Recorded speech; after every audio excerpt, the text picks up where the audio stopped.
In the deepest, darkest pit of one's mind is a pool of their hidden desires, hidden away from the forefront of their mind in an attempt to reject the notion that they could concoct such tortured dreams, black and bottomless, indistinguishable from its hazy memory environment. In these thoughts, if one immersed themselves, it would be unsurprising if they went insane. In fact, the very contemplation might qualify one as such. But what if I told you that it was a way to fulfill the most coveted of your yearnings, that when you immersed yourself in that pool of thoughts, they became reality, that those that dive into its depths are swept away to a dreamscape of their conjuring? Fantastical? Insane? Perhaps, but it's true. People so enamored by their imaginings that they vanish there within.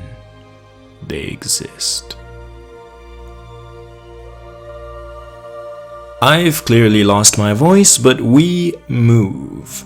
That is the intro to light novel The Black Fountain.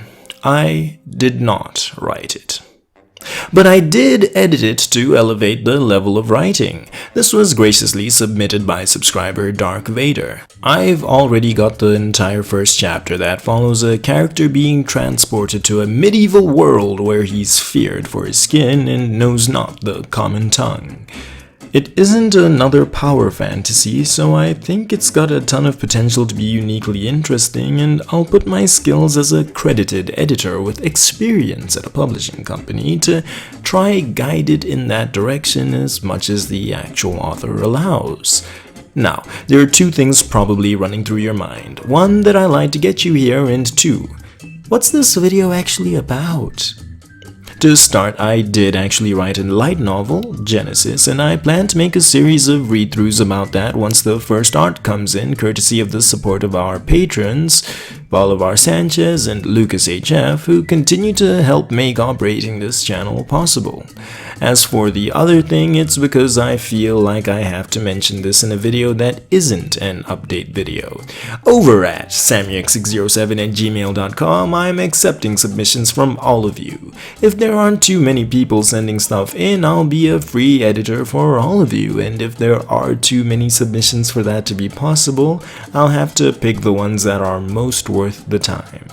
Short stories, light novels, books, your school English essays. I'll edit them all for free, and subject to the availability of time in our dear artist's schedule, I may even commission an art piece on your behalf. There's a catch though. I'll only go over work you consent to me using in a video. Your submission can be anonymous, or you can ask me to credit you and even share a link to where those interested can read further, but I'm only editing as far as you let me read in a video, so be warned. With that out of the way, it's time to pad the video for them juicy mid-roll so I can actually afford this time commitment. 300 likes or 75 new subs on this video, and I'll both keep my promises and give you the rest of The Black Fountain. For now, we're reading just enough of chapter 1 to get us to 8 minutes, and the longer you watch, the more likely we meet our goal. Chapter 1. He was small and reserved. He liked to keep very much to himself and wandered often in the realm of his mind, so much so to others he never seemed present. He was an empty shell. He would hear the words spoken to him, but never catch them. In daily activities, he just functioned. As though breathing, he would work, giving no mind to whatever he was doing. Many times it earned him the back of his mother's hand or the end of his headmaster's cane. But he never learned. He was 12. His skin was brown and seemed to darken by the year, roasted under the long summer's sun. His black shoes would melt in the heat and dirty in the soil to the point brushing seemed pointless. He was in his head. The walk to school was a routine he'd mastered. There was a path through the bushes that led to the big private school from the dusty front yard of his home, deep wherein, like clockwork, he retraced the same steps he'd always taken. What called his attention suddenly was the sharp smell of petroleum and feeling of his head spinning and throbbing. Like a mirage, ahead he saw a puddle of black liquid he couldn't identify as real or not. A little step forward and, to his surprise, there he was, standing in that very pool which a moment ago seemed a distance away, though now it resembled more closely a lake. It seemed an illusion until he started to sink into it. Slowly it rose above his ankles and was reaching his knees.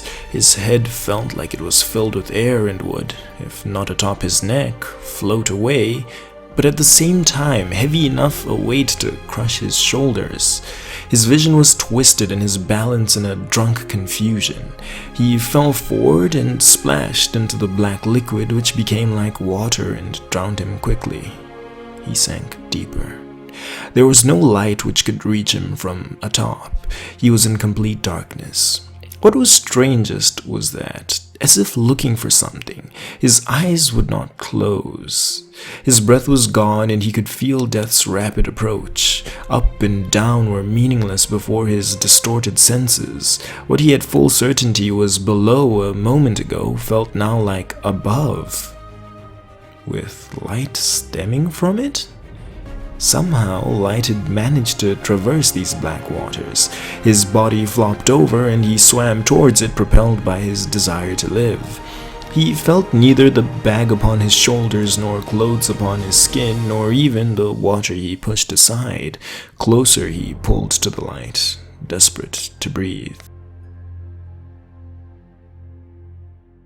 Across the beach tread horses mounted by warriors in suits of iron, skins tan, eyes bold, lips dry from dehydration.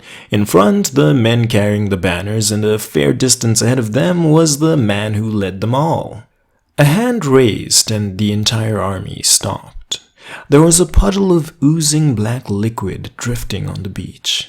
Rising suddenly, to the men's surprise, it adopted the form of a small, frail humanoid body springing up to its knees. It immediately began coughing out its blackness as arms sprouted to wipe away the darkness obscuring the face of a young child dirtied by the black mud. Two men on horseback appeared from behind. They were the left and right hand of the field marshal. They came to see the reason behind the field marshal's sudden stop. "What is it?" the right hand exclaimed. "A child," said the field marshal as he dismounted. "A child born from darkness," the left said. "It's the very sight of unholy, a monster like any other of the dark." He snapped his fingers and his glove caught fire. "Shall I burn it?" "It does not burn in the sun," the field marshal said. He then touched the face of the child, but frightened, he sprung back and splashed onto the puddle.